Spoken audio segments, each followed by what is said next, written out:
31번입니다. 감정평가에 대한 규칙상 용어의 정의로 옳은 것을 모두 고르시오. 1. 기준 시점은 대상 물건의 감정평가액을 결정하기 위해 현장 조사를 완료한 날짜를 말한다. 2.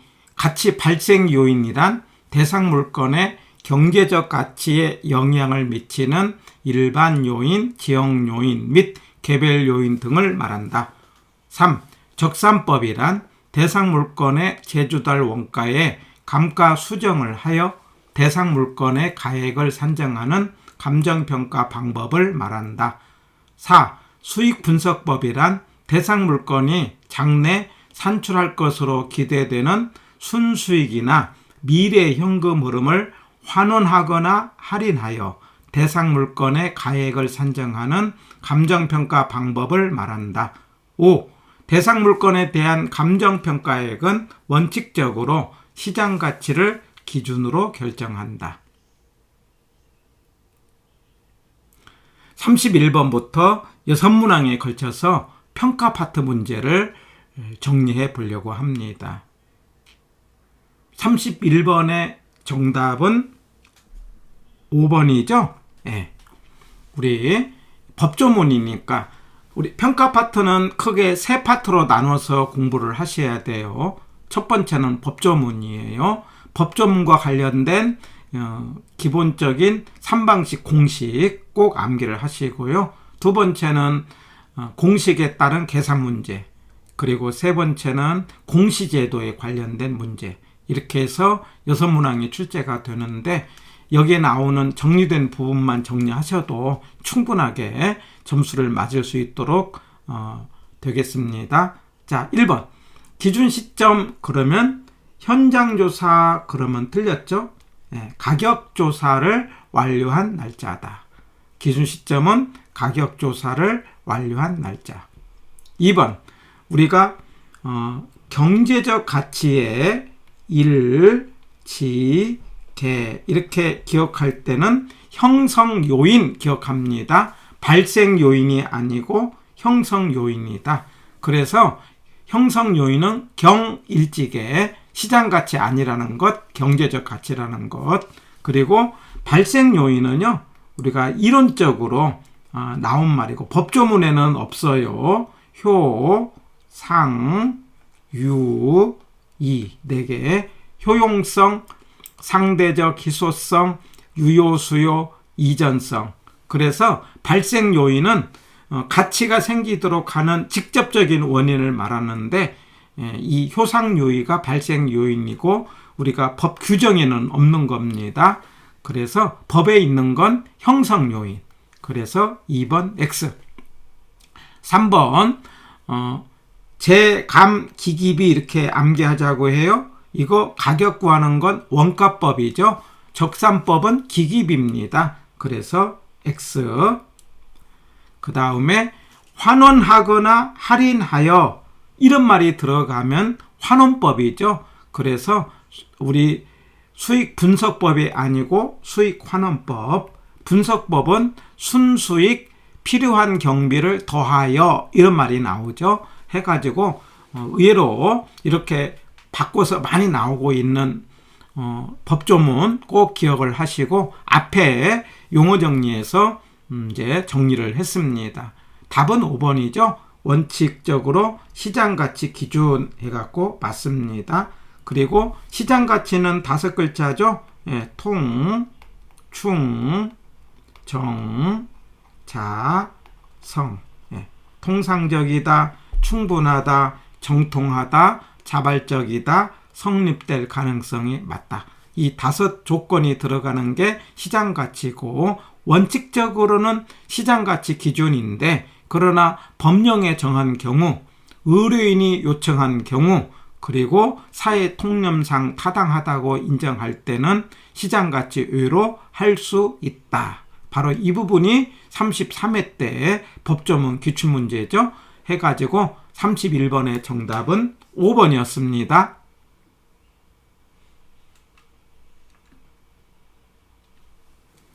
31번에서 우리 정리할 것은 우리 법조문, 그리고 평가 절차. 평가는 평가사가 하죠. 고객이 의뢰하면 가장 먼저 기본적 사항이라는 걸 정하고 계획 세우고 현장 가서 확인하고 자료를 수집하고 그 다음에 분석을 하고 그리고 3방식을 통해서 3개 방식으로 하게 되니까 가격이 3개가 나오게 되고 이걸 시산가격이라고 하죠. 그 시산가격을 조정을 하게 되는데 이때 산술평균 하면 틀리고 가중평균 해가지고 평가액을 결정한다. 첫 글자로 기, 개, 확, 수, 분 이렇게 암기해 봅니다. 그런데 그럴 때 처음에 기본적으로 정할 것들이 사람, 의뢰인, 물건, 그리고 평가 목적, 시점, 어떤 날짜죠? 가격 조사가 완료된 날짜, 평가 조건 이런 것들을 기본적 사항으로 하게 되는데 인물, 몫이죠. 인물, 몫이죠. 이런 것들은 기본적 사항이다. 그리고 나서 분석은요. 선지표, 후계체. 먼저 지역 분석을 해갖고 지역은 인유동이죠. 인근, 속한 지역, 지역 요인 공유죠. 그 다음에 속하지 않으면서 인근 지역과 유사하다. 이게 유사 지역. 그리고 대상 부동산과 대체 경쟁 관계가 있으면서 인근과 유사를 포함한 넓은 권역을 동일 수호권인데 바로 인유동에 대해서 중간 정도 용도, 내가 구하는 물건의 중간 정도 용도를 표준적 이용해서 가격 수준, 적합의 원칙, 주변과 어울린다. 만약에 적합의 원칙에서 어긋나면은 경제적 감가, 전체적이고 거시적으로 분석을 한다면은 나중에 개별 분석, 최이호 이용, 선지표, 후계체 한다. 이렇게 기억하고 바로 최이호 이용이 되려고 한다면은 최고의 가치로 나오는 이제 이용이 최고의 가치죠. 어떻게 최고의 가치입니까? 합리적이고 합법적이고 물리적이고 타당성을 따져서 최고의 가치인데 그러려고 한다면은 내부적으로 외부적으로 시간적으로 어울려야 되는데 그 중에 내부적으로 어울린다 해갖고 4개 기, 균, 수 이렇게 4개를 기억해 봅니다. 기균수수, 기여, 균형, 수익 재정 체감, 수익 배분. 기여, 추가 투자와 관련되고요. 추가 투자가 2개가 있어요. 기여하고 수익 재정 체감인데 그리고 기여도의 합이다. 생산비 합이다 하면 틀리고요. 균형이고요. 그 다음에 수익이 올라갔다가 내려가는데 그 한계점을 집약한계라고 하죠. 집약한계는 한계 비용과 한계 수입이 같을 건데 우리가 입체적 이용과 관련되는 거죠. 추가 투자의 한계다. 그리고 수익 배분한다. 나눌 때 관련된 것이 토지자녀법 이런 말이 나오면은 수익 배분과 관련이 있다. 이런 말. 그래서 내부적으로는 기균수수. 그래서 내부적으로 어울린다. 균형. 어울리지 않으면 감가를 하는데 기능적 감가. 이거 부분적이다. 그래서 분석은 선지표, 후계체 한다. 이렇게 기억하시고요. 그 다음에 기본적인 법조문으로 5조, 6조, 7조 시장가치. 그래서 시장가치라는 것은 통충, 정자성, 충분하다, 정통하다, 자발적이다, 성립될. 이걸 원칙으로 한다. 그런데 아까 법령에 있는 경우, 요청한 경우, 사회 통념상일 때는 시장가치 외로 할 수 있다. 6조, 현황이죠. 현재 상황. 언제 현재입니까? 기준 시점. 그럴 때 공법은 인정한다.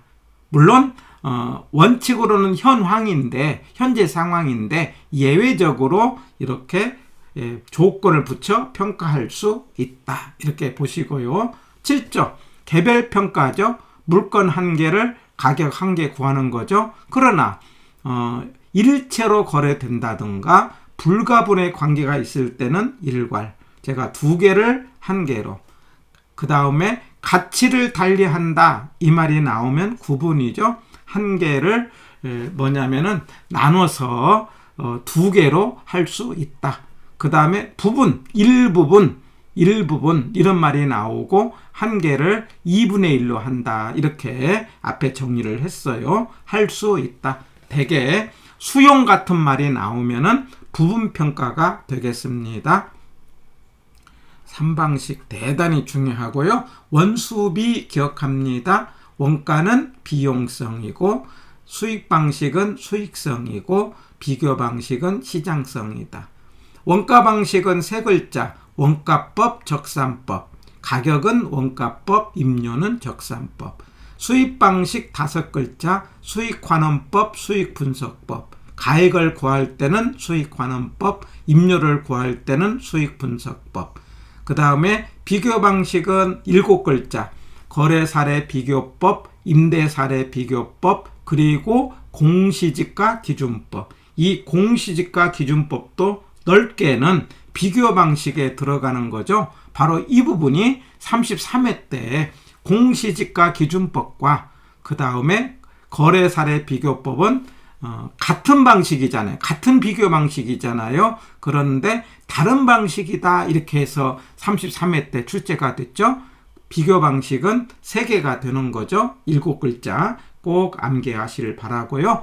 여기까지 해서 31번 우리 평가에 관련된 기본적인 법조문 정리했습니다.